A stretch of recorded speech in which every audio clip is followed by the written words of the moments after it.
It's off. Yeah. Yes, you can turn it on. Thank you And, very much. And it's just what we're used to, and it's sort of in keeping with the era in which these songs were actually composed, which was basically between the years of 1910 and 1935, something like that, 40 at the latest. The background of this project is that a book was published in 1967 called Hard-Hitting Songs for Hard-Hit People. And this book was put together by Alan Lomax, Woody Guthrie, and Pete Seeger. And we were asked by the Brooklyn Folk Festival to take a selection from this songbook for a 50th anniversary commemoration. And so we did, and we actually thought that was going to be it. That was more or less a one-off thing. We picked out like 12 or 13 songs for a set, and we performed it. But we ended up being invited to a couple more festivals, and we ended up doing the set a few more times. And we discovered that people were as interested in the people who wrote these songs as they were in the songs themselves. And as it turns out, the people who wrote these songs, with only a couple of exceptions, were workers. They were not professional musicians. They were not composers or singer-songwriters or anything like that. They were not pursuing careers. They were simply writing songs for the struggles that they were engaged with, in many cases risking their lives, losing their lives in these struggles. And therefore we wanted to not only celebrate them and their lives and the history of their struggle, but these people themselves as heroes. So we will go through the material with some background and some explanation as we go, but we want to start with one from a very special person who you'll hear a lot of in the course of this, a woman by the name of Sarah Ogan Gunning. She was the wife of actually a coal miner who died, and then later on another worker when she remarried, and she was a part of a family that was involved heavily in the whole organizing that was going on in the early 30s during the Great Depression in Appalachia. This is Come All You Coal Miners.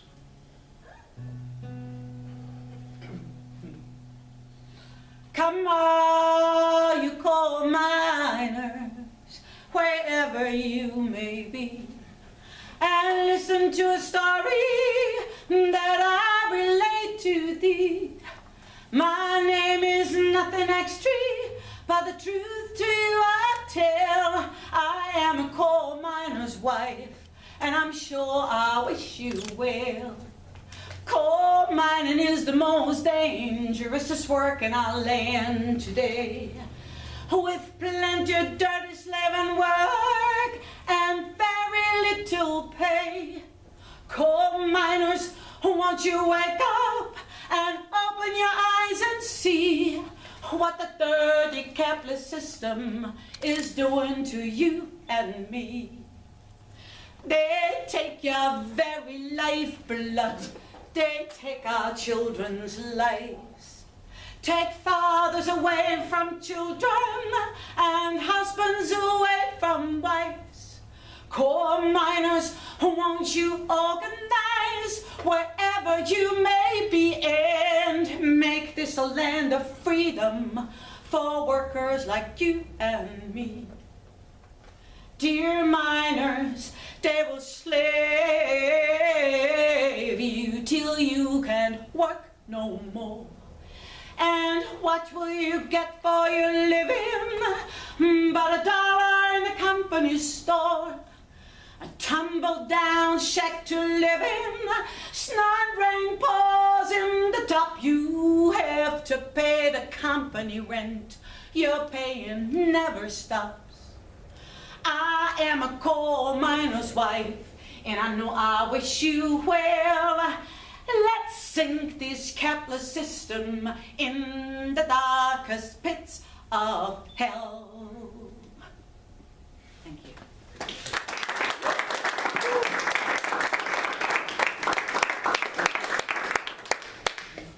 And this next song, like several written by Sarah Ogan Gunning, appeared in the 2000 movie released in 2000, Oh Brother Where Art Thou by the Coen brothers, and a lot of people, young people, were actually kind of inspired by this down from the mountain material without knowing anything about the history of these songs, where they came from.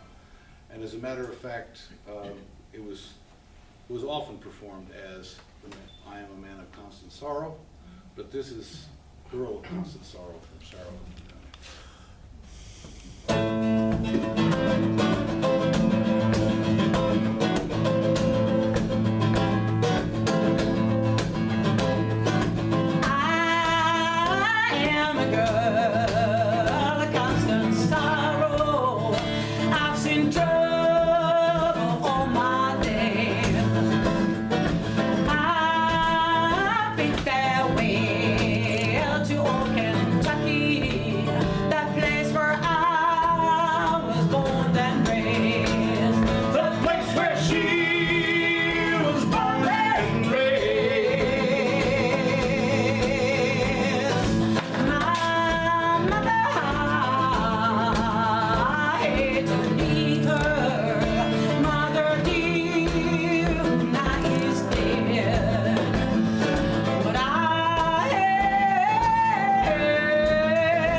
next one is an old slave song, in fact, but it migrated into congregations throughout the South, became a favorite Baptist, Methodist. A lot of people knew this song. And again, it appeared in Oh Brother Where Art Thou, but with different words. These are the ones that Sarah Ogan Gunning composed. It's called Come On Friends and Let's Go Down. Which is the chorus line, come on friends and let's go down. Let's go down, let's go down. You're all nodding, so you know it? Okay, so then please sing. Come on friends and let's go down, let's go down, let's go down. Come on friends and let's go down, down on the picket line. That's it. Come on friends and let's go down, let's go down, let's go down. Come on friends and let's go down, down on the picket line. As I went down on the picket line to keep them stabs out of the mine. Who's gonna win that strike? Come on and we'll show you the way. Say, come on friends and let's go down, let's go down.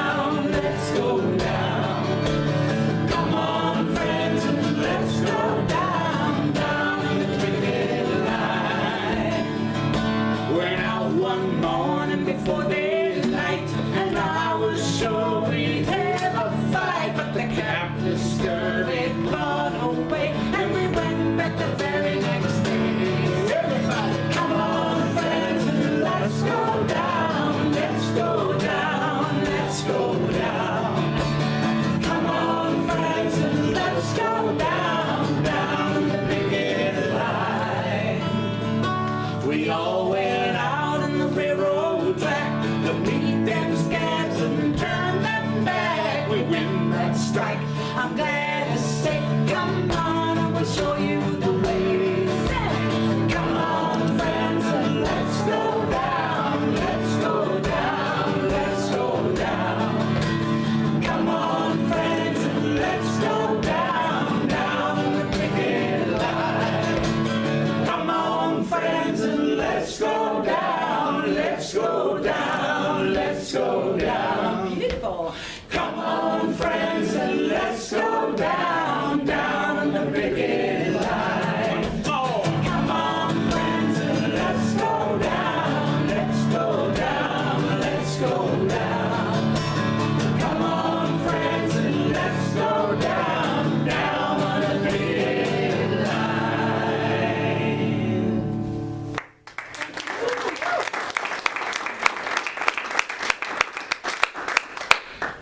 Now, this next song was by Sarah Ogan Gunning's older half-sister, a woman by the name of Aunt Molly Jackson. Aunt Molly Jackson was a midwife. She delivered hundreds of babies in the mountains, but she was also a militant union leader. Had fought with her father, who was also a organizer of the many attempts to organize the miners that go back way into the 19th century. And this song has a chorus that says, "Join the NMU." And the NMU was the most recent attempt to organize the miners in the 1930s. The Communist Party came down. They were organizing numerous unions in different industries in the South. Basically because the AFL-CIO, well, the CIO didn't exist, but the AFL and the AFL unions had either failed or were not willing to make the effort to organize in many of these industries. We'll talk about some of the other industries later. But in this case, join the NMU means join the National Miners Union. And the other thing that's important about this song is Aunt Molly wrote, "I was raised in old Kentucky, Kentucky born and bred, and when I joined the Union, well, they called me a Russian Red." Now remember, the Russian Revolution was very recent, but it was obviously big news, and there certainly is no doubt that the miners of Kentucky and West Virginia all knew about it. Otherwise, why would the bosses label it Russian Red?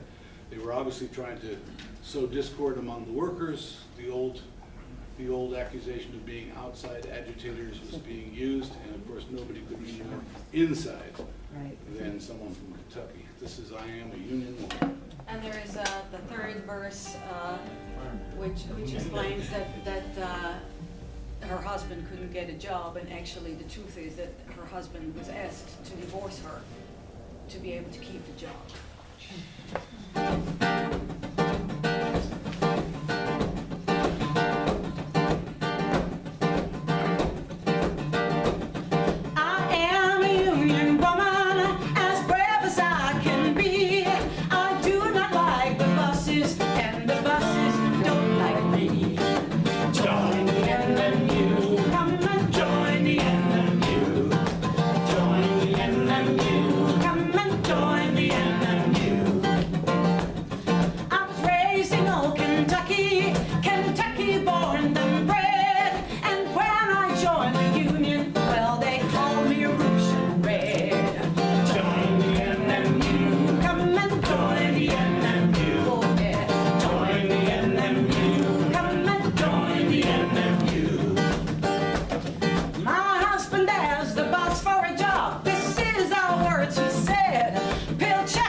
NMU. Come and join the NMU right now. Join the NMU. Come and join the NMU. If you want to get your freedom, also your liberty, join the dear old NMU and come along with me right now. Join the NMU. Come and join the NMU with me. Join the NMU. Come and join the NMU.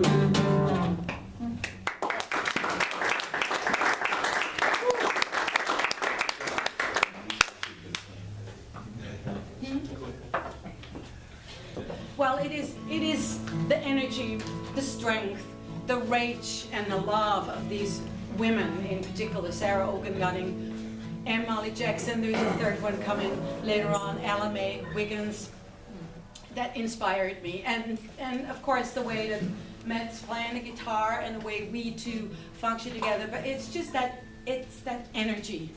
And the lyrics, the words that could have been written yesterday that inspired us to do these songs. And this next one,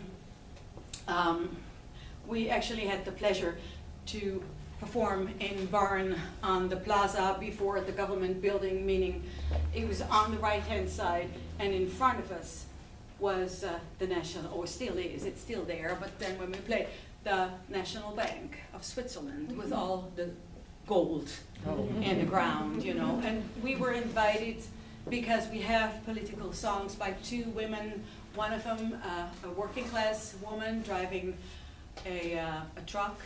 She used to live in Bern for 9 years and then moved back to Germany. And when all these horror happened with the Syrians being washed up on the border, I mean on the coast of Greece, she was inspired to do this demonstration on the plaza because she said, I have 2 children myself and I don't want them to ask me later on, Mom, why didn't you do anything? And so she organized that, and we went there and we sang that song from Sarah Ogan Gunning, I hate the capitalist system.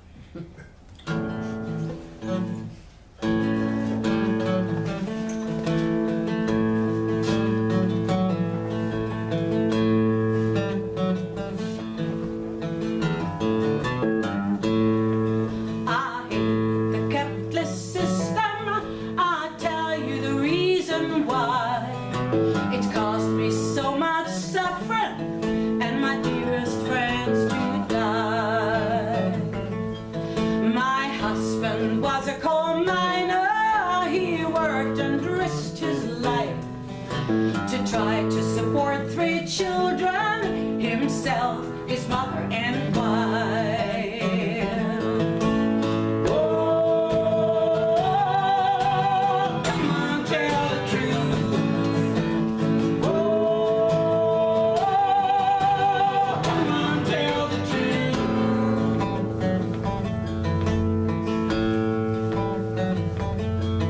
I had a blue-eyed baby, darling of my heart, but from my little darling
questions we often hear now today again is, but what can I do? What can we do?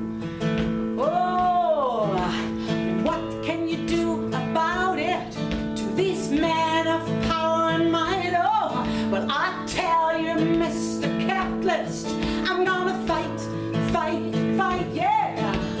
What can you do about it to these men of power and might? Oh, I tell you, Mr. Capitalist, I'm gonna fight, fight, fight, yeah. I'm gonna fight, fight, fight, yes I will. I'm gonna fight, fight, fight, yeah. I'm gonna fight, fight, fight, yes I will. I'm gonna fight, fight, fight, yeah. I'm gonna fight, fight, fight, oh yeah. Fight, fight, fight, yes I will. I'm gonna fight, fight, fight, oh yeah, yeah. Fight, fight, fight, you know. I said, whoa, come on, tell the truth. Whoa, come on, tell the truth.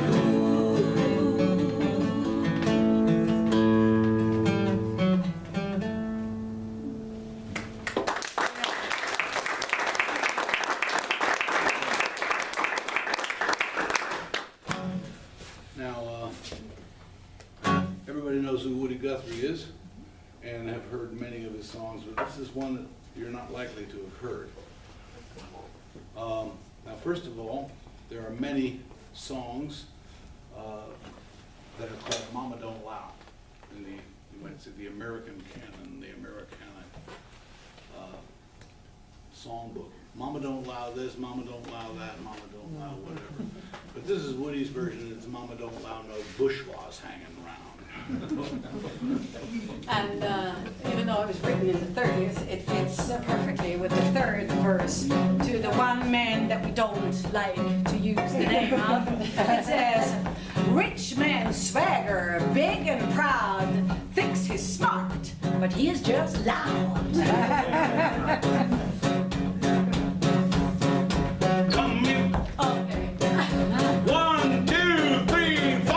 Come in, Mama, take a look at that cake. Coming down the road in a Cadillac. Mama don't allow no bourgeois hanging down. Hardly recognize her in that rig, a feather bow and a curly wig. Mama don't allow no bourgeois hanging down. No, Mama don't allow hanging down. Mama don't allow hanging down. Mama don't allow no bourgeois hanging down. No, Mama don't allow hanging down. Mama don't allow hanging down. Mama don't allow no bourgeois hanging down. Big fat man with a pocket full of money. He took my liquor and he took my honey. Mama don't allow no bourgeois hanging down. Banker come to take my farm. He took my gal off under his arm. Mama don't allow no bourgeois hanging down. No, Mama don't allow him hanging down. Mama don't allow him hanging down. Mama don't allow no bourgeois hanging down. No, Mama don't allow him hanging down. Mama don't allow him hanging down. Mama don't allow no bourgeois hanging down. Rich man swagger, big and proud. He thinks he's smart, but he's just loud. Mama don't allow no bourgeois hanging down. Thinks we're laughing at his jokes when we're just seeing through the hoax. Mama don't allow no bourgeois hanging down. No, Mama don't allow hanging down. Says Mama don't allow hanging down. Mama don't allow no bourgeois hanging down. No, Mama don't allow hanging down. Mama don't allow hanging down. Mama don't allow no bourgeois hanging down. I'm just an old hard-working man. I ride a black and fight and move the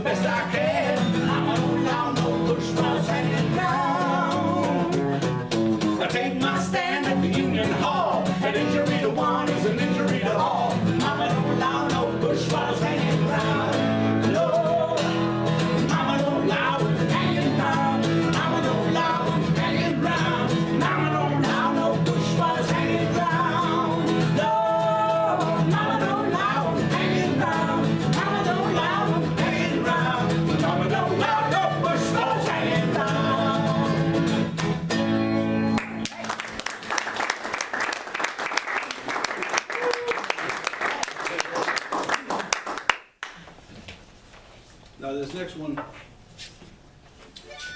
is about a young man who was a worker. His parents were workers in Springfield, Massachusetts.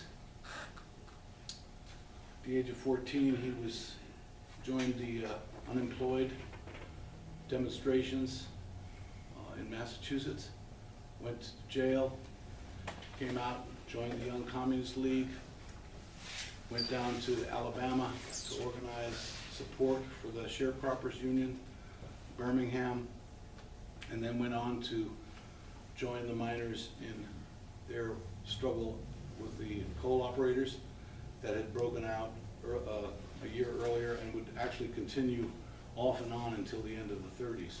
This was called the Harlan County Wars. It's a very famous set of battles. And he befriended Jim Garland, who is the brother of Sarah Ogan Gunning and half-brother of Aunt Molly Jackson.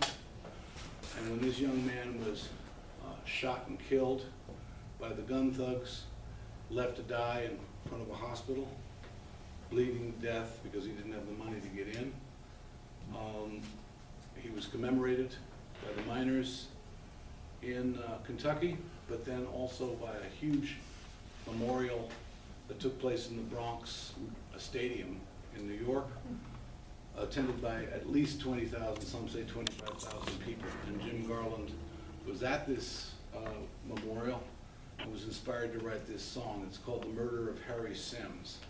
Now, some people who are familiar with Pete Seeger's version of it have commented, well, that Pete sang it as the death of Harry Sims. And to be honest, that was toning it down. Harry Sims did not die of natural causes. He was murdered, pure and simple. And this is Jim Garland's tribute to him.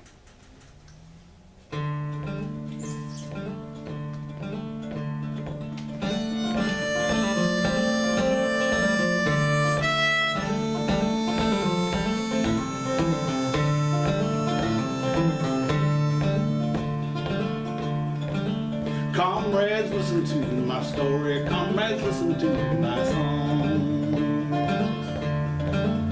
I will tell you of a hero now is dead and gone. I will tell you of a young boy whose age was just 19. He was the bravest Union man that I have ever seen. Harry Sims, he was a pal of mine. We labored side by side, expecting to be shot on sight or taken for a ride by the coal bosses, gun thugs that roam from town to town to shoot and kill our comrades wherever they may be found. Harry Sims and I were partying at 5 o'clock that day. Be careful, my dear comrade, to Harry I did say. I must do my duty, was his reply to me. If I get killed by gun thugs, well, don't grieve after me.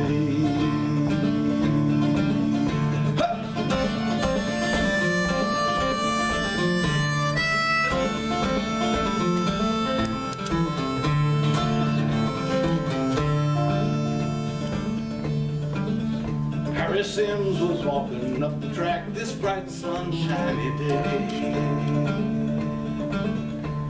He was a youth of courage, his step was light and gay. We did not know the gun thugs was hiding on the way to kill our dear young comrade this bright sunshiny day. Harry Sims was killed on Brush Creek in 1932. He organized the YCL, also the NMU. He life and struggle, that was all that he could do. He died to save the Union, also for me and you. Comrades, we must validate, this is one thing we must do. Must organize the miners and the dear old NMU. Get 1 million volunteers and do the YCL and sink this rotten system in the deepest pits of hell. And sink this rotten system in the deepest pits of hell.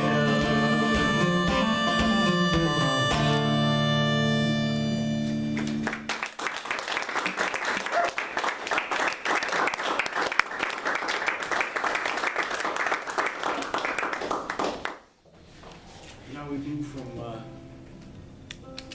Harlan County to Gastonia, North Carolina, where in the late 1920s, the largest mill of its kind in the world was the Lorry Mill. And this employed mainly people from the mountains, former peasants, agricultural laborers, came down to work in these mills, mainly women, black and white. And the woman who wrote this song was one of the leaders of the Union, a young woman, and she was determined to not only organize the Union, but to bring black and white workers together. This is one of the reasons she was a target. And another reason was that she wrote songs. And her name was Ella May Wiggins, and she was shot in the heart at the age of 29. After attending a union rally. There was a strike going on at that time, and as one of the workers that she worked with testified, they was out to get Ella May because she would sing these songs at the speakings. This is called the Mill Mother's Song.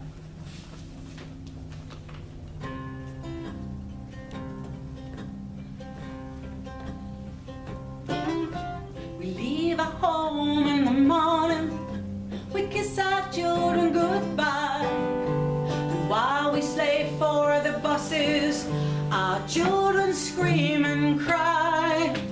When we draw our money, our grocery bills to pay, not a cent to spend for clothing, not a cent to lay away. And on that very evening, our little son will say, I need some shoes, dear mother, and so the sister made.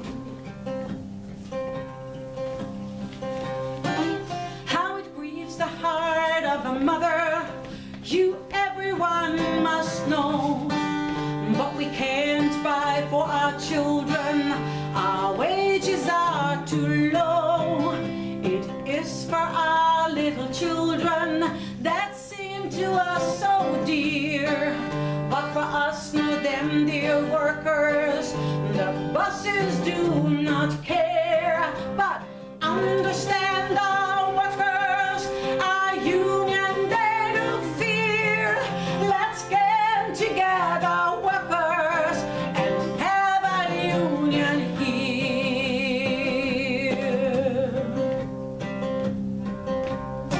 Now listen to me, workers, both women and men. We are sure to win our union if all would enter in. I hope this will be a warning. I hope you'll understand and help us win our victory and lend to us a hand. Yes, help us win our victory and lend to us your hand.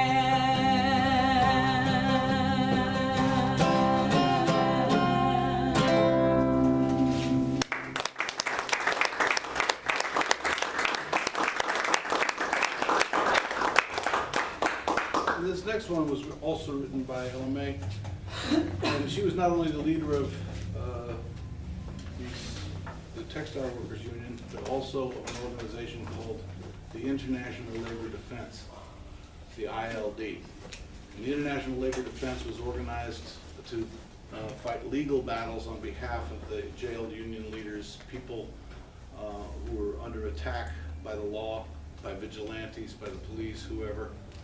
They ended up defending a number of very famous cases, Sacco and Vanzetti, for example, the Scottsboro Boys for another, and Ella May was actually the secretary of their offices in Gastonia, North Carolina, and she wanted people to come and join the ILD. This is a song called Toiling on Life's Pilgrim Pathway.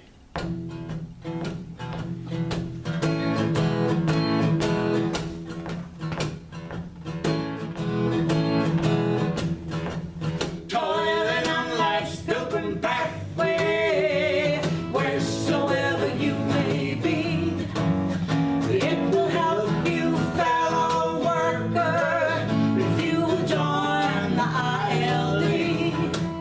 Come and join the ILD, yeah, come and join the ILD. It will help to win the victory, yeah, if you will join the ILD. When the bosses cut your wages and you tore the labor free, come and join the textile union, yeah, also join the ILD. Come and join the ILD, yeah, come and join the ILD. It will help to win the victory, yeah, if you will join the ILD. Now our leaders are in prison, but I hope they will soon be free. Come and join the textile union, also join the ILD. Hey, come and join the ILD, yeah, come and join the ILD. It will help to win the victory, yeah, if you will join the ILD. Now the South is hedged in darkness, although they begin to see. Come and join the textile union, yeah, also join the ILD. Hey, come and join the ILD, yeah, come and join the ILD. It will help to win the victory, yeah, if you will join the ILD. It will help to win the victory, yeah, if you will join the ILD. Yeah.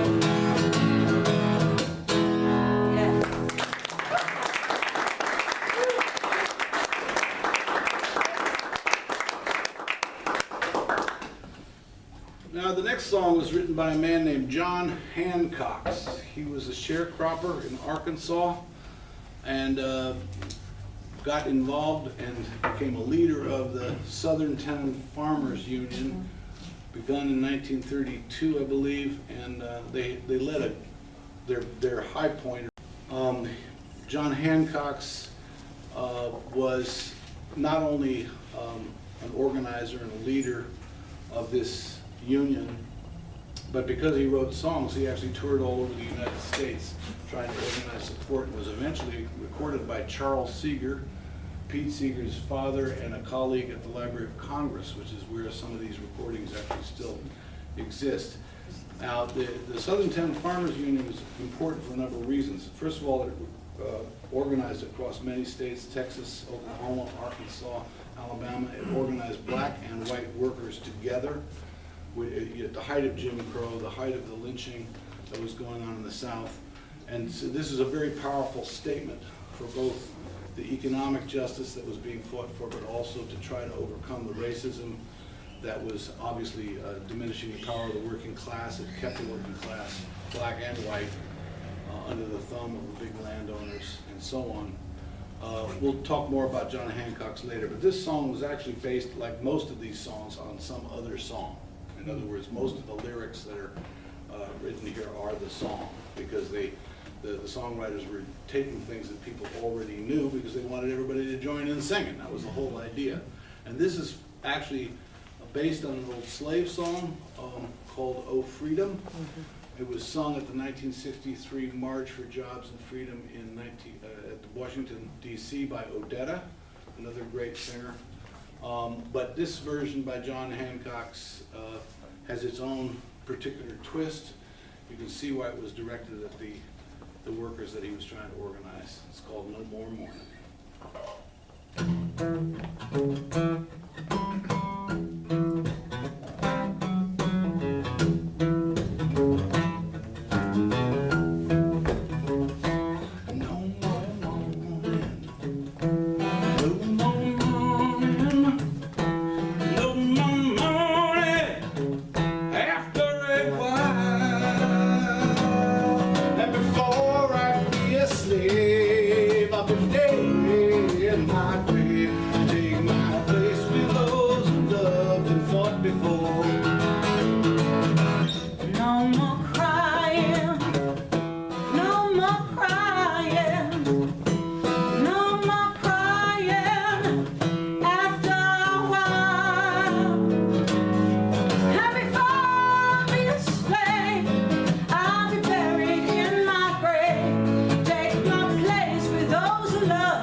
By a man by the name of Joseph Brandon, although we could find nothing out about him, or even if he was existed, or if this was a different name, an assumed name. As I said at the beginning, these songs were all composed by workers and somehow found or collected by Woody Guthrie and Pete Seeger and so on. So in many cases, it's very hard to determine where they actually came from. A lot of them just say anonymous. But this song is particularly interesting because it really is so pertinent to the situation we're faced with today. And also, you could somehow trace its connection to it earlier, because there was actually a movie with this title called "A Fool There Was." And there was a song in that movie, and perhaps this led to this song being written during the Great Depression. In other words, it could have been something that was popular at the time, people knew about it, and so this songwriter decided, I'm going to take this idea and put it into this song because people will relate to it. And this is A Fool There Was.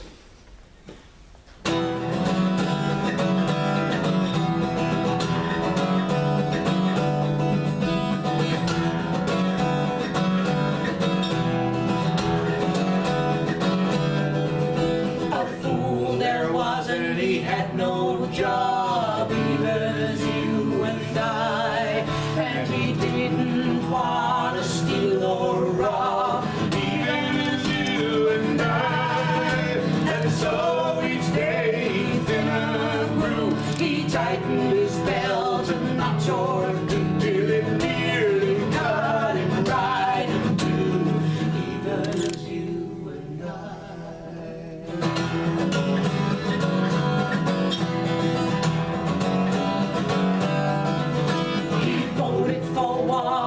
Thought was change, even as you and I. When nothing did, he thought it strange, even as you and I. But though the promises lost their shine, he couldn't help thinking it oh so kind. They'd saved him a place in the old suit line, even as you and I.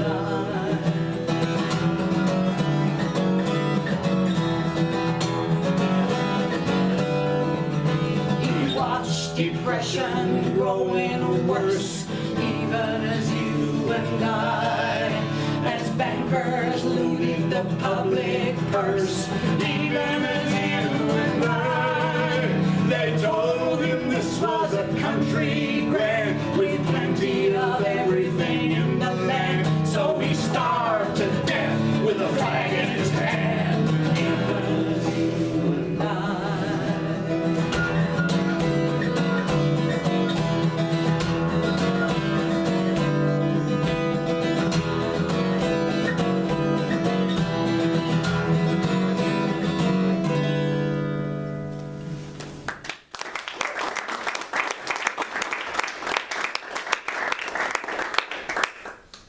This next one is another by Sarah Ogan Gunning. It's put to a song that is still sung to this day called Precious Memories. Precious Memories is usually done at funerals and things where people want to recollect nostalgia, the old memories of loved ones gone. But for Sarah Ogan Gunning, it had a completely different meaning. It's called Dreadful Memories. Dreadful memories, how they linger, how they ever flood my soul, how the workers and their children die from hunger and from cold, hungry fathers, wearied mothers, living in their dreadful shack, little children cold and hungry, with no clothing on their backs. Dreadful gun thugs and stool pigeons always flock around our door. What's the crime that we've committed? Nothing, only that we're poor. When I think of all the heartaches and all the things that we have been through, then I wonder how much longer and what a working man can do. We will have to join the union. They will help you find a way how to get a better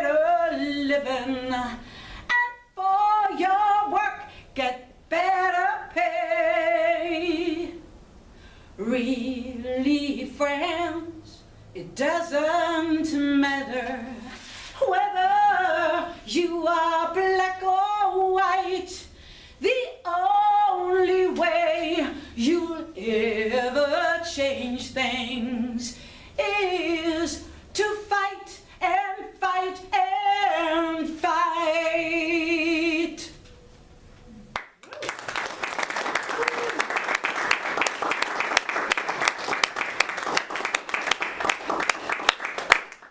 And here's another one from John Hancock's. Interesting thing about him, he was driven out of Arkansas after the big strike in 1935, threatened with lynching and so on. Ended up in San Diego. He lived longer than all of the other people who wrote songs. In fact, he was still writing songs near the end of his life. I wrote a couple of anti-Ronald Reagan songs. And this one, as I said, could have been written yesterday. It's called There Is Mean Things Happen in This Land.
This song was in Hard-Hitting Songs for Hard-Hit People, even though it had already been popularized by the industrial workers of the world.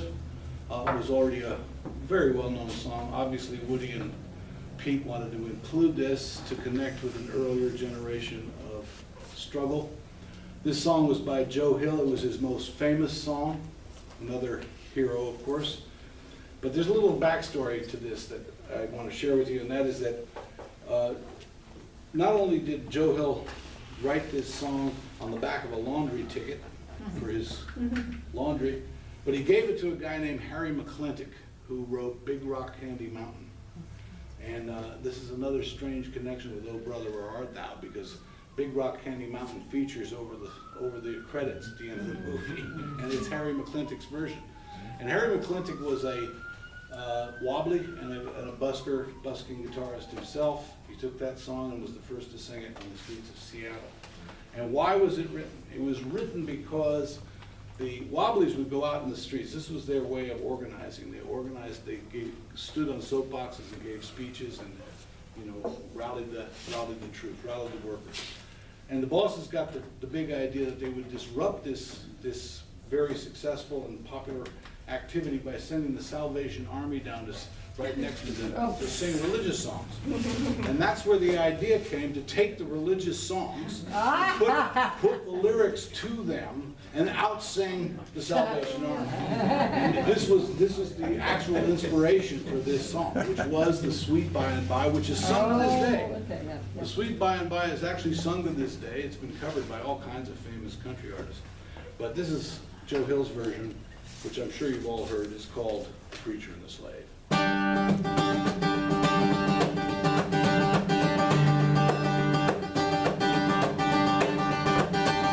Long-haired preachers come out every night, try to tell you what's wrong and what's right. But when asked how about something to eat, they will answer in voices so sweet. You will lead by and by, in that glorious land above the sky. Walk and play, live on hay. You get high in the sky when you die. And the Starvation Army they play, and they sing and they clap and they pray till they get all your coin on the drum. Then they tell you when you are on the bum. You will lead by and by, in that glorious land above the sky. Walk and pray, live on hay. You get by in the sky when you die. And if you fight hard for children and wife, try to get something good in this life. You're a sinner and bad man, they tell. When you die, you will sure go to hell. Yeah, you will lead by and by, in that glorious land above the sky. Walk and pray, live on hay. You get by in the sky when you die. What the men of all countries unite, side by side we for freedom will fight. And when the world and its wealth we have gained, to the grafter by and by, when you've learned how to cook and how to fry, chop some wood, it'll do you good, it'll do you good. And you eat in the sweet by and by. Yes, you eat in the sweet by and by. Ooh, bye-bye.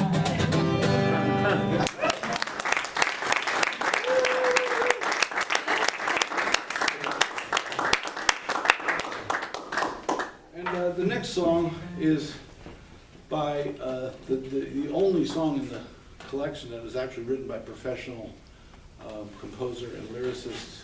Earl Robinson wrote the music, Alfred Hayes wrote the lyrics, and maybe you've heard it in different versions. In fact, Joan Baez sang it at Woodstock in 1969.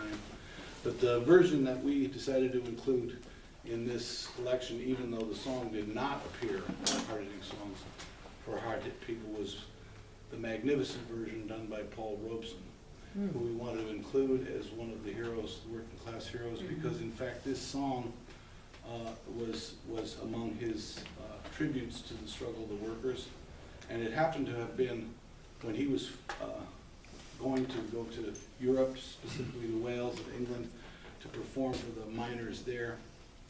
He was refused. He was not allowed out of the country, and he sang to sold out concerts over the telephone. Oh my God. It's really quite a remarkable story. The miners from the Rhondda Valley in Wales and the miners and workers in London all gathered at various halls and actually heard this broadcast. Wow. And this is the song Joe Hill.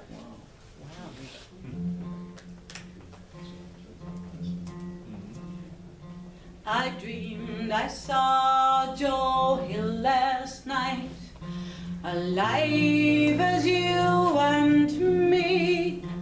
Says I, but Joe, you're 10 years dead.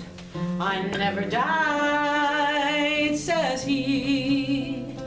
I never died, says he.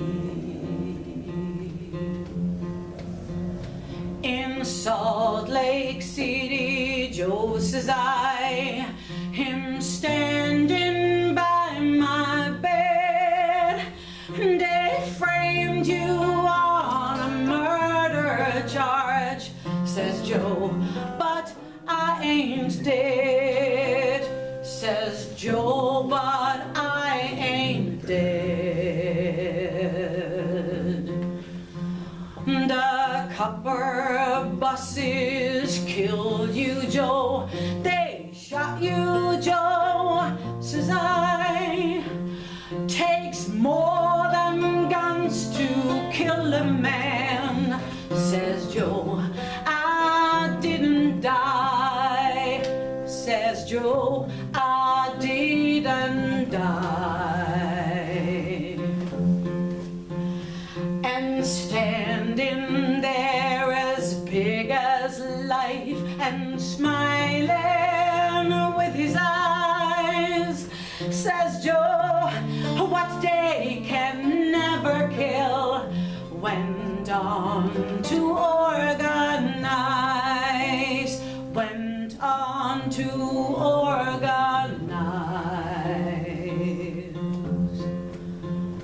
From San Diego up to Maine, in every mine and mill, where workers fight and organize, it's there you find Joe Hill.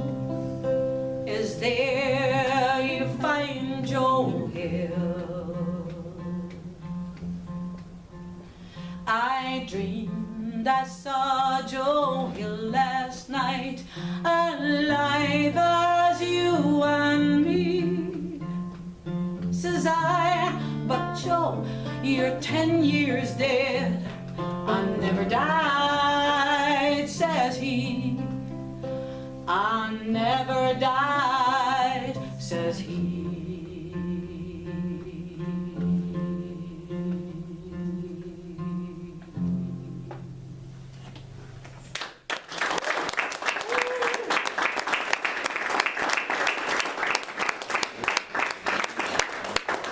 So we have a couple more, but we couldn't leave the stage without singing this one. This is actually the story of Lazarus and Dives, or Dives, depending on how you pronounce the biblical story. It's in St. Luke. And Lazarus is the poor man, Dives is the rich man. Poor man goes to heaven, the rich man goes to hell. And this is also unauthored. No one knows exactly where it came from, but it's quite likely that it originated with some sort of Scottish or Irish tune, because there are a lot of songs like this where there are nonsense words invented to sing along. And in fact, we didn't even know how to approach the music to the tune until we actually heard a recording that Alan Lomax had done in like 1927 or 28 or something like that, of an Appalachian woman, that's all, it doesn't even say who it was, singing the refrain. the chorus of the tune. Then we figured it out. You could get the rhythm out of her performance, and the rest of the song made sense. This is Skinnamalink-a-doodly. Actually, you just have to repeat it. Skinnamalink-a-doodly, skinnamalink-a-doodly. Suddenly it works. Skinnamalink-a-doodly. There was a rich man and he lived in Jerusalem. Glory, hallelujah, Jerusalem. He wore a silk hat and his coat was very spruce. Glory, hallelujah, Jerusalem. Jerusalem, Skinnamalink-a-doodly, Skinnamalink-a-doodly. Glory, hallelujah, Jerusalem. At his gate there sat a human requiem. Glory, hallelujah, Jerusalem. He wore a bowler hat and the rim was round his neck. Glory, hallelujah, Jerusalem.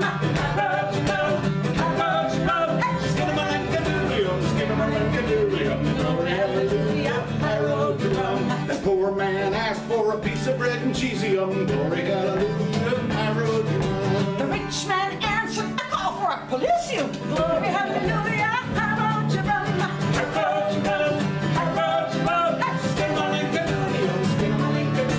Glory, hallelujah, Jerusalem. That man died and his soul went to heavium. Glory, hallelujah, Jerusalem. And he danced with the saints till 11:15. Glory, hallelujah, Jerusalem.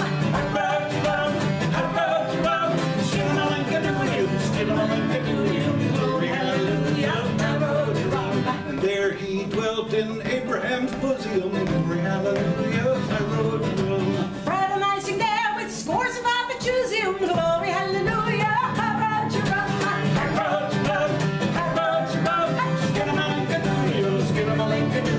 Glory, hallelujah, Jerusalem. The rich man died, but he didn't fare so well. Glory, hallelujah, Jerusalem.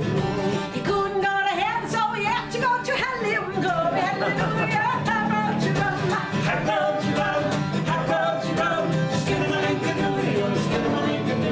Glory, hallelujah, Jerusalem. The rich man asked for to have a consolium. Glory, hallelujah, Jerusalem. The devil only answered, you shuffle on the coleum. Glory, hallelujah,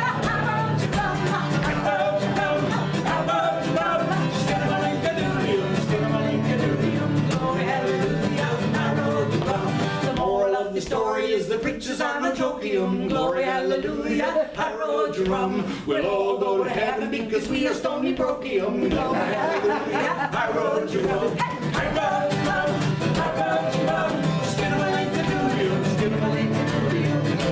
hallelujah, Jerusalem. Glory, hallelujah, Jerusalem.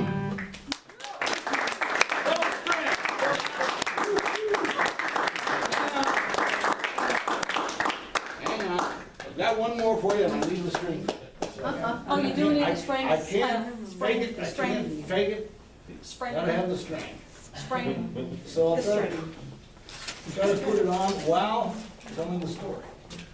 The story is that the next and our last song is by another working class hero by the name of Ralph Chaplin. Now, some people may have heard of Ralph Chaplin, some people may not have, but you've all heard of Solidarity Forever. I'm sure of that. Ralph Chaplin wrote the words to that song, and not only did it become very popular the world over, everybody knows the song. Where is it? In your hand? Oh, it's in my hand. Boy, I can't multitask at all. I can't talk and chew gum at the same time, or what is it, walk and chew gum at the same time? Anyway, Ralph Chaplin wrote Solidarity Forever to the melody of John Brown's Body, a great abolitionist song, marching song of the Union Army. And he wrote this song to another abolitionist song, which was Nellie Gray, which was written in 1856 by an abolitionist. This is popular to this day. Is it working? I don't know. I can't really see it doing its thing. Yeah, it's working. It's working? It's working. Oh, no. Yes. Gotta look here in the audience. Oh, okay. Just have to wind backward there. I can't see it, that's the problem. Yeah, Oh, take there. your time. Take my time, well, gotta keep the show going, see. Where is it? There it is. That's what I thought. He did it the wrong way around, didn't he? Uh-huh. Okay. It jumped the fence, it jumped the fence. Okay. This is not the working man, working hard. Get it? All right. Okay. I don't usually break strings, folks. Only in Troy. Only on the solstice. Yeah, right, that's it. But it's Oh, hot. that's right, it is. String this one. Anyway, so Nellie Gray was the musical accompaniment for this song. Come on, come on. There you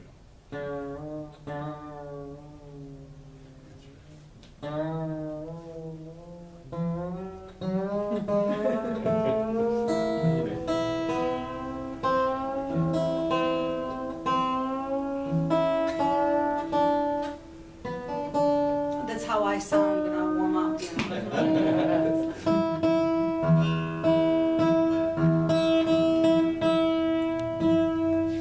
Let me see what I got here. You did pretty good.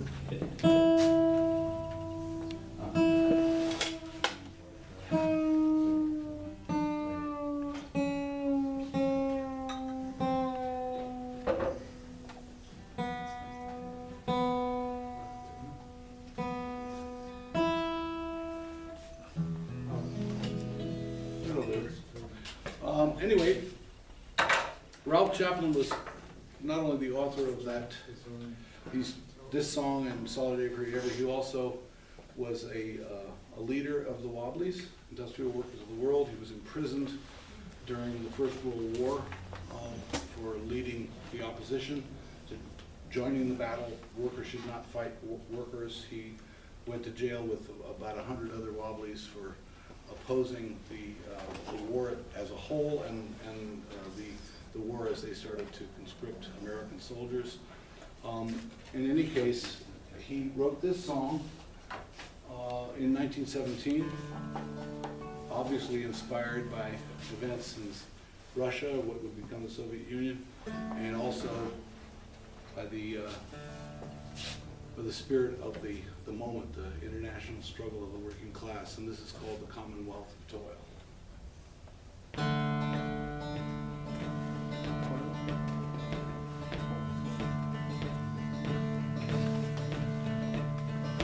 In the gloom of mighty cities, mid the roar of whirling wheels, we are toiling on like chattel slaves of old. And our masters hope to keep us ever thus beneath their heels, and to coin our very lifeblood into gold. But we have a glowing dream of how fair the world will seem when each one can live their life secure and free. When the earth is owned by labor and there's joy and peace for all in the commonwealth of toil that is the day. They would keep us cowed and beaten, cringing meekly at their feet. They would stand between each worker and his bread. Shall we yield our lives up to them for the bitter crusts we eat? Shall we only hope for heaven when we meet? But we have a glowing dream of how fair the world will seem when each one can live their life secure and free. When the earth is owned by labor and there's joy and peace for all in the commonwealth of toil that is to be. They have laid our lives out for us to the other end of time. Shall we stagger on beneath their heavy load? Shall we let them live forever in their gilded halls of crime, with our children doomed to toil beneath their load? But we have a glowing dream of how fair the world will seem when each one can live their life secure and free. When the earth is owned by labor and there's joy and peace for all in the commonwealth of toil that is to be. When our cause is all triumphant and we claim our motherhood and the nightmare of the present fades away, we shall live with love and laughter, we who now are little worth, and will not regret the price we have to pay.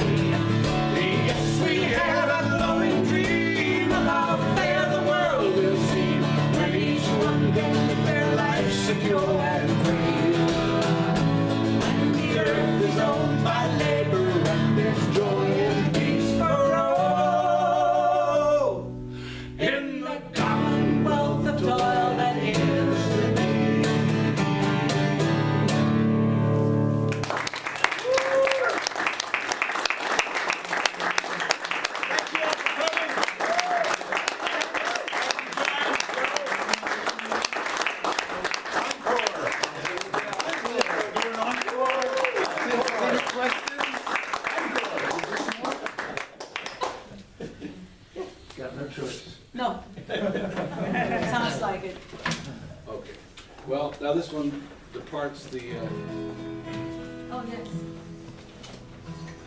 departs from the songbook and what's on this recording, but because it's the 100th anniversary of Pete Seeger's birth, we'd like to do one of his greatest songs.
Before we get into like questions or answers or whatever we're going to do, is there any announcements that people have? Yes, John. Well, just the next forum will be on Thursday, I believe it's September 5th, but make sure you're on the mailing list, email list, with Kevin Zeese and Margaret Flowers talking about their recent occupation of the Venezuelan embassy, where they attempted to keep the so-called opposition to the CIA people out of the embassy. Anything else? The Yes. state legislature in New York just passed the farm bill that gives farmers, farm workers the right to. I have one. Yeah. Okay. I just want to know, how did y'all get started in this process of singing a song for the working class? Well, in this, you mean this particular project? I mean, it was originally, as I said at the very beginning, the idea came from this songbook, Hard-Hitting Songs for Hard-Hit People, which was published in 1967, even though the songs were much older. It took us long to get the book published. And then the Brooklyn Folk Festival wanted us to do a 50th anniversary commemoration of the publication of the book. So we just chose some of the songs from that book for that, you know, for that particular event.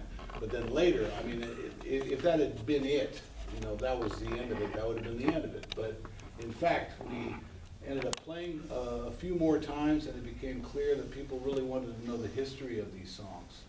And so we felt it was important to bring this back. In other words, not only the songs, but the whole background of all the people who actually wrote them and so on.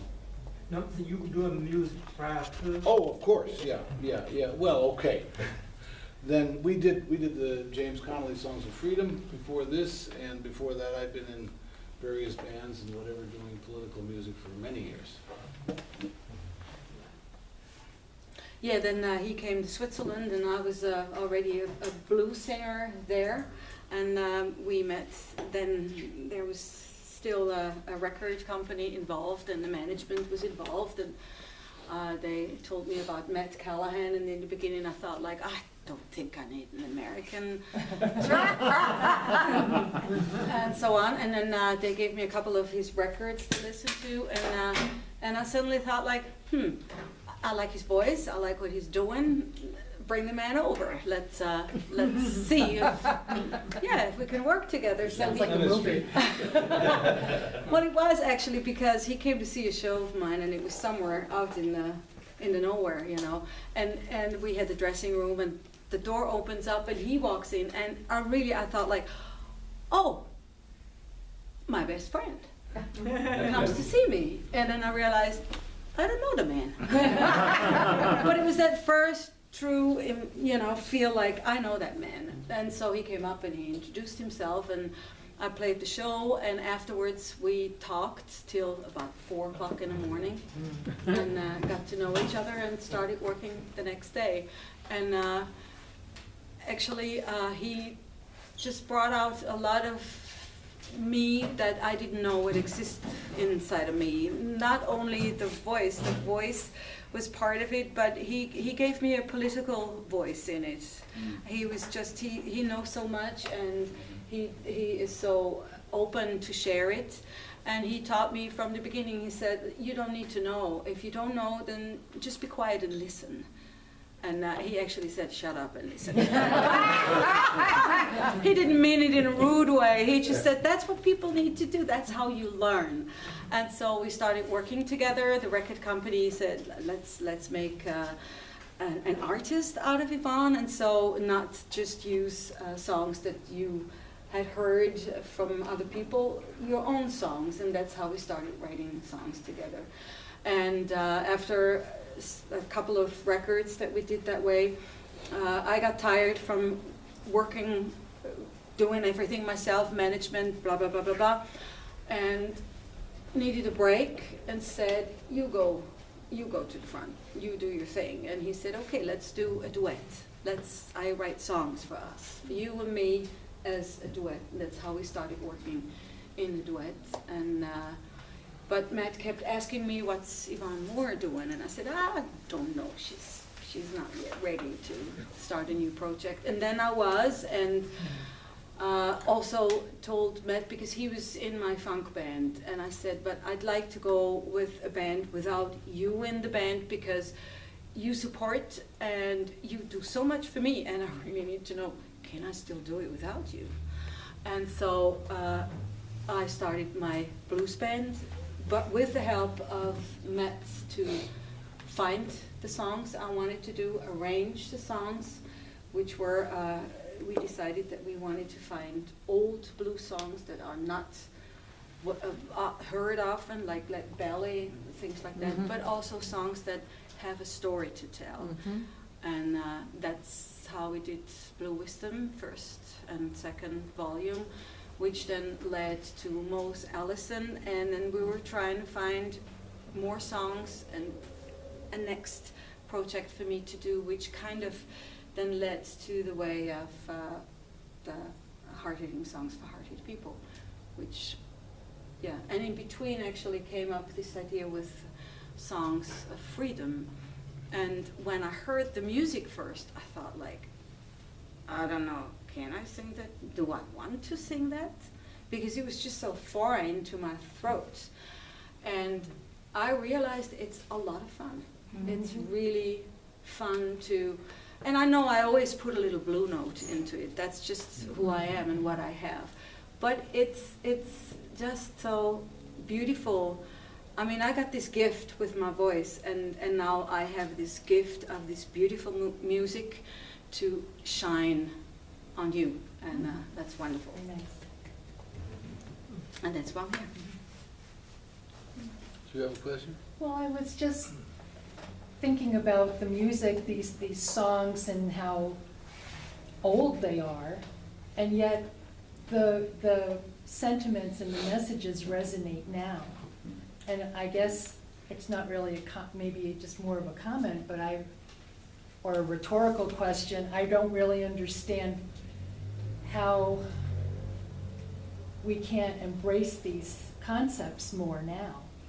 I mean, they're real, it's very true, everything was happening is still going on now. Well, I mean, obviously, part of the motive to do this was the contemporary situation. It is a comment on the contemporary situation, and, you know, very specifically, choosing this particular group of songs, because there were actually a wider range of songs to choose from, and in you know, contrary to what perhaps people in the music business might want you to believe, there is an enormous amount of songs like this. This is by no means, you know, Right. like this limited sampling that Pete Seeger and Woody But Guthrie and Alan Lomax. do they still get heard outside No. of a small group like this? No. But what I'm saying is that we could have conceivably chosen songs by agricultural workers, Chinese, Filipino, Mexican workers on strike in California in 1934. Right. And or auto workers on strike in that'd be Detroit, great. and so on. I mean, the point being that we actually focused on these partly because of their content, but also partly because of this mythology and falsehood that had been fostered by Trump and the so-called white working class. Because here were people from Appalachia who couldn't be any more authentic, singing, "I hate the capitalist system." Right, right, yes. And it doesn't matter if you're black or white, we have to fight and fight and fight. I mean, this is the indictment of those lies. So, because you cannot talk about this, you know, either musically or lyrically or personally, meaning the histories of the people, without noting that fact. And now, I have to mention that in addition, we were working on another project simultaneously, which is yet to be completed, called Songs of Slavery and Emancipation, which is based on old slave songs that I found that have never been heard. And we recorded these songs in Berea, Kentucky, right at the foot of the Appalachians. And so, John Wright, do you? Pardon me? John Wright Rios in Berea? No, I don't. He's a musician. Okay, well, we can't meet everybody. Yeah. No, It's a big group. But the point being that we were actually doing both projects in parallel.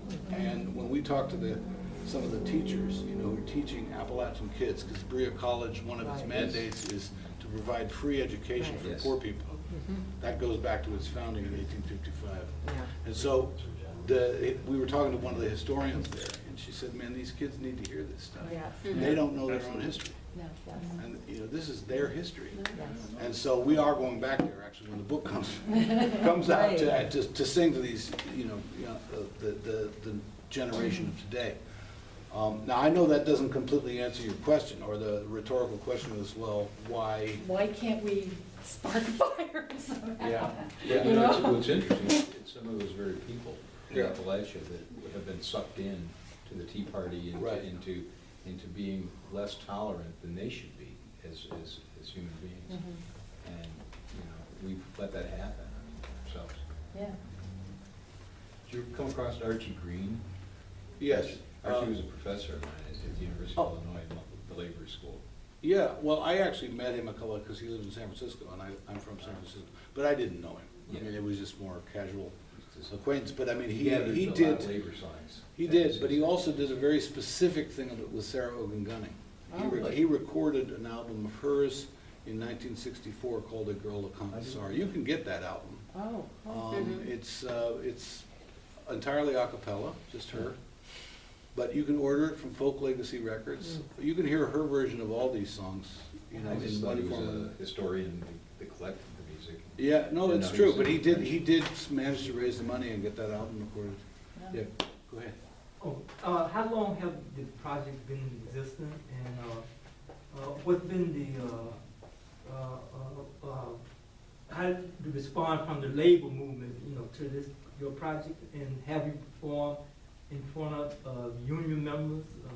Well, yes and no. This just came out. Okay. I mean, this is really the Oh. beginning of it. I think it's gonna be another 2 years before I can really answer that question. I mean, we're doing this very small mini tour because the record actually just appeared a week ago. Oh, Yeah. wow. You guys should have been. For sale in the back. Yeah. I was at a conference today with 200 people that were labor negotiators, management negotiators, and mediators and arbitrators. Right. Well, I They mean, we would've hope loved to do, have we heard hope you to today. do that, but yeah, right. But it'll take a little while for it Sure. to sort of We'll circulate. give you and, ideas after. Yes, and we have a telephone number and an email address, and we're happy to have connections like that and Have invitations people like want to that. get in touch with you about this? Yeah, we'll pass that out. Okay. No question. Yvonne, You got the CD? Please. Yes, Yeah, yes, here. it's there, yeah.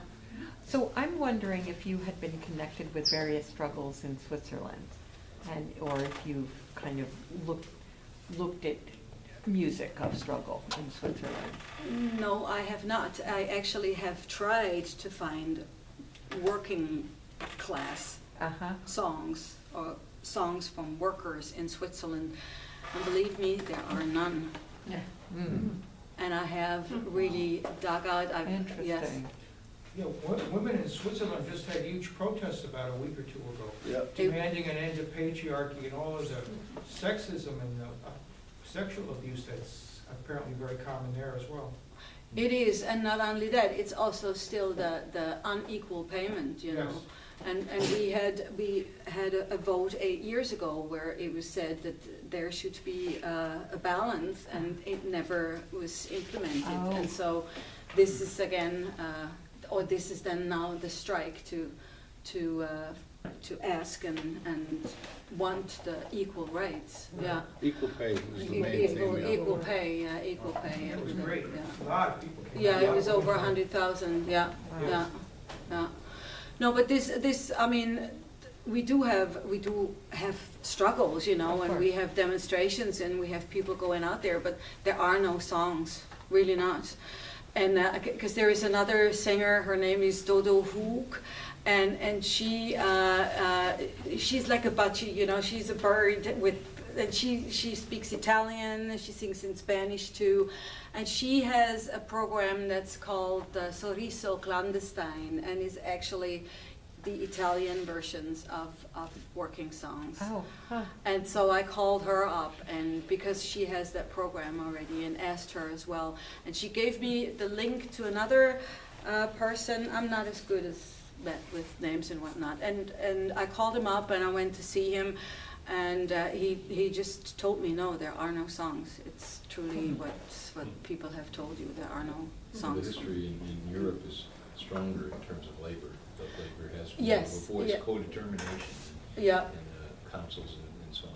They've had a different history than labor in the U.S. And we've got a bitter, and it's still a class struggle. Yeah, I mean, we had that too. We had last year, 2018, was the 100th anniversary or celebration of the workers' strike. Mm-hmm. And there the workers went out and fought for rights. And that's when actually a lot of the social network that we have now, the AHV, the EV, and all these payments, Social security. is Social Uh-huh, Security, safety is based on that strike back then. It's called the Landesstreik, and it was a general strike throughout the whole country. Yeah. And founded actually the Socialist Party, or it didn't found it, but it was like, it was one of the main components of that, and first unions that were built in Switzerland. And there may actually be, I have a feeling there are songs, but they've been lost or they've just been forgotten. Because there are certainly the German language songs and there are French language Right. songs. And Yeah, but it's all from bordering countries. Well, and that's it's true. Not, it's That's not, true. I mean, you hear, of course, folk music in that sense. The Swiss folk music and the yodeling, but I also spoke to, what's her name, that gave me that song, Edelwies. Mhm. She's a violinist and yodels, and she's a crazy woman. I love her. I can't find her name, but she sang a song which is basically the story about a young man and a young woman falling in love, and the young man says, "I go up into the mountains and I'll bring you a hat full of the Edelweiss," which is, you know, the Edelweiss. And so she says, "Yeah, but when you go up there, please be careful." And he said, "Ah, don't you worry, you know, I'm like a goat, I can jump from stone to stone." And of course it happens, you know, he reaches for the most beautiful ones and he falls down, and so then, you know, and the next Saturday you see the girl by the window and she looks out and she waits for him, and there comes the father with a hat full of flowers and brings it to her. And it's not really a blues, but it's just the way she sang it, and she had a great roots Americana guitarist and a drummer who had this big soft bass drum and an upright bass player, and just sang that song with them. And actually the drummer and the guitarist then ended up being two of the members in my blues band, 2010, when I started blues again. And I did have an upright bass player, but I already had asked another one. Actually, if you like, do you remember how to play? It did. Well, vaguely, but maybe we should go on with the question and answer. Okay. Too bad. You don't get to hear me sing. Go ahead. When these songs were originally done, did they have any instruments? That's a good question. I have a feeling it varies from region to region, place to place, but I think that most of these songs were sung a cappella. Yeah. I mean, the ones with Woody Guthrie, not. That song, Mama Don't Allow No Bourgeois Hanging Around, it says in the notes that he just came up with the idea in like a jam session. He was playing with Leadbelly and a couple of other people. So that certainly was more like an improv, a fun song. Maybe, you know, Skinnamalink-a-Doolium, probably fiddles and guitars, you know, and things like that. But a lot of the ones, certainly the ones that the women sang and composed, I think they were all done a cappella. They had no money for it. I mean, Jim Garland played guitar, you know, and he wrote Harry Sims, and I'm sure he played a guitar on that. But certainly the recordings, there are recordings of most of these songs, actually, because Alan Lomax recorded them in the 30s. And you can actually get a hold of those from the Library of Congress. And the ones I've heard are all a cappella. Are they online? Some of them I think you can dig up. Go to Library of Congress, there's a website. You might have to do some serious digging, but you don't need you don't have to have a credential. You don't have to be, an academic to get access. Because I've found some things that way. But you have to be patient, because, you know, you may not be able to find it under the right name or things like that. But yes, you can find them. Did you get any songs from the Highlander School? Or? No, we could have, but I mean, we were sticking pretty strictly to this book, Hard-Hitting Songs for Hard-Hit People, because that was the framework. But as I said, you know, you could do a lot broader. I mean, there's no limit in a certain way. You can go on collecting songs from all kinds of sources. But we were commemorating this book. That was the original framework. How many songs are in that book? 195. Wow. So, And they're mostly labor and protest. there are all of them. Labor. I mean, well, okay, not all. There's some things like Take This Hammer, like that. But most of them are explicitly labor songs, organizing workers and that kind of thing. And you can still get it? Yeah, you can buy it. It was republished in 2009, I think, by University of Nebraska Press. Okay. You can get it online, and the only difference between the original and the current version is that Pete wrote a new afterword, which is instructive because he talks about how they collected the songs. And then the only other change was they found a picture of John Hancock's. And I'll add something else, another incentive for you guys to wait for the book to come out, because when we were putting the book together, the publisher asked if we would see if we could locate some photographs that hadn't been seen before. And so I called Tina Seeger, who is Pete's daughter, lives down here in Beacon. Sure. And she was kind enough to invite me to the house. She said, well, if you want to dig through them yourself, you can go look. And so I got to the house, and the place has kind of been turned upside down, because ever since her parents died, they've been, you know, sifting through things, and people have been requesting this and requesting that. So it was kind of a mess. And she said, here, and she handed me a plastic, you know, those blue milk cartons, those plastic things. And you know, and I said, okay. And I thought, oh man, I'm gonna be here like a week looking through all this stuff. The first box, I see there's a picture of Sarah Ogan Gunning with Pete Seeger. And then the next picture, I see a picture of Jim Garland, another picture, Aunt Molly Jackson, and 3 pictures of John Hancock's. Were they labeled? No, they were not labeled. Did you recognize them? No, but I recognized them because I'd been looking at pictures of these people that had already been used, right? And these were pictures that no one's ever seen. And so I go, how did you hand me this box? She said, well, I don't know. I thought it might have something about those people in it, you know. And so we have these previously unseen photographs of all these people. And thanks to Tina, and also I could tell, given the backstory that Pete had said, they thought John Hancock was dead. They didn't know who, you know, they knew about him because Charles Seeger had recorded him, but they thought he just disappeared, you know, and they couldn't find him. And they found him many, many years later, and that's why there are pictures of him, because I think Pete probably took them himself. I mean, they don't look like professional photographs. They're just you know, black and white photos, Yeah. but he's just standing there, you know. In fact, he's got a cassette tape recorder in his hand. So, anyway. Well, it's a bit of luck then. Yeah, yeah. I do go to like bluegrass festivals and stuff, and it just seems like there's tons of young people just digging through. I think they'll kind of be excited.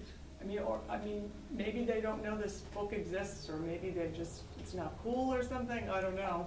I just feel like there could be a revival of some of this music, because it's so topical still.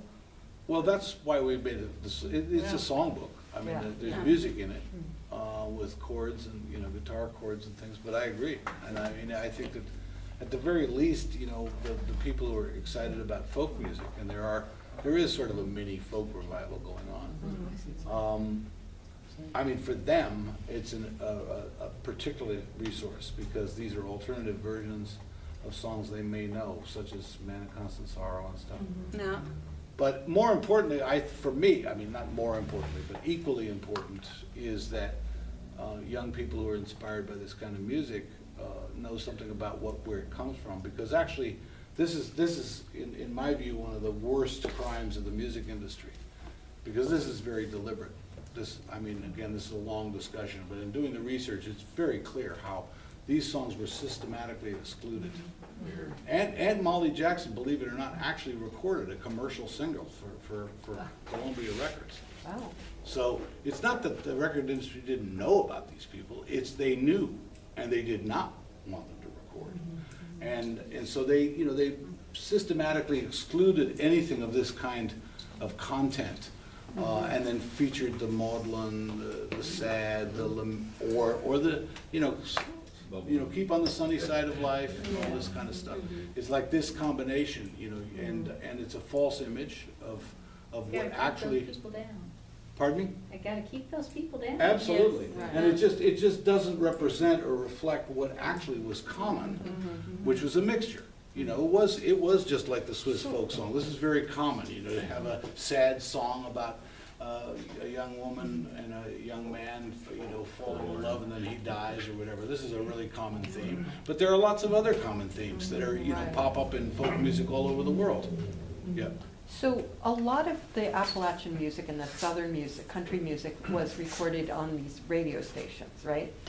Yep. And I'm wondering if these kinds of songs were ever recorded on those, you know, or broadcast on radio or recorded that way. Not these versions, no. No. Yeah, yeah.